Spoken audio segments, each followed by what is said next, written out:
Hello my soul family, welcome to my page. चलिए हम देखते हैं कि आपके पार्टनर क्या सोचते हैं आपके बारे में, आपके पार्टनर की क्या सोच है आपके बारे में। तो उनका नाम लीजिए 3 बार मन ही मन में, देखते हैं। ज़रूर इस एनर्जी को क्लेम करिए, लाइक शेयर कमेंट फॉलो ज़रूर करें।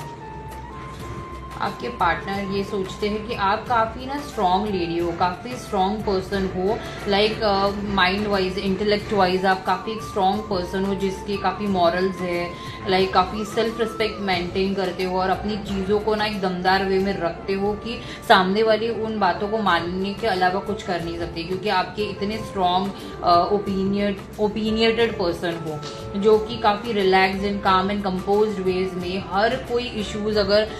हडल्स भी आते हैं लाइफ में ना, तो आप उनको बहुत स्ट्रांगली हैंडल कर लेते हो एंड बहुत स्ट्रांग स्पिरिचुअल पर्सन हो। स्ट्रांगली अगर कोई नाम जाप करते हो या स्पिरिचुअल पर्सन हो जो वो आपके बारे में फील करते हैं स्ट्रांग